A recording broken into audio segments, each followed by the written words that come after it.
সরোয়ার, আমি তোমার কিরকম পিতা? আব্বাজান, আপনি আমার প্রাণের চেয়েও প্রিয়। তোমার জীবনে এমন কোনো আশা, এমন কোনো আকাঙ্ক্ষা, এমন কোনো খুশি আছে যা আমি পূরণ করিনি? না আব্বাজান, আপনি আমার সব আশা পূর্ণ করে দিয়েছেন।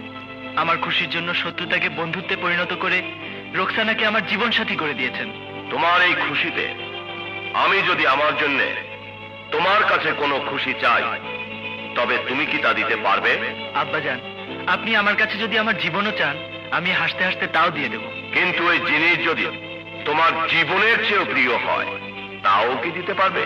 আব্বাজান, আমার প্রতিটি নিঃশ্বাস আপনার জন্য। আপনার খুশির জন্য আমি বিষও খেতে পারি। সরোয়ার, যদি কোনো ফুল তোমার খুব পছন্দ হয়, কিন্তু সেই ফুলের কাঁটাগুলো তোমার আব্বাজানের বুকে সুইয়ের মতো বিধে অসহ্য যন্ত্রণা সৃষ্টি করে, তবে আব্বাজান, তাহলে সেই ফুল আমি হৃদয় থেকে বের করে ছুঁড়ে ফেলে দেব। তাহলে রুকসানাকে এই মুহূর্তে মহল থেকে বের করে দাও।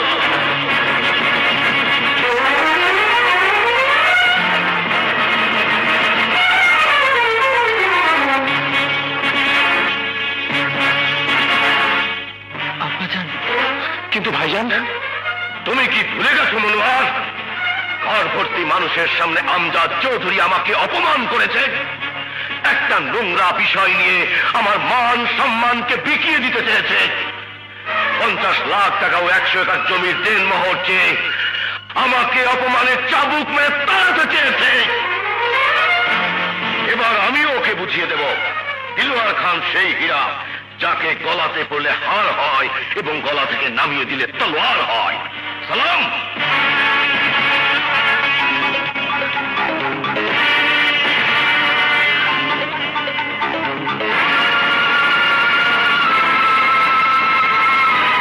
এই নাও তোমার আব্বাজানের দেয়া সেই বন্দুকের গুলি।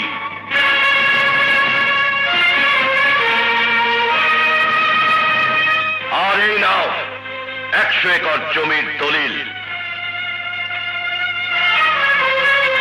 আর গিয়ে তোমার আব্বাজানকে বলো, দিলওয়ার খান দেনমোহরের টাকা ও জমির দাবি আদায় করে দিয়েছে।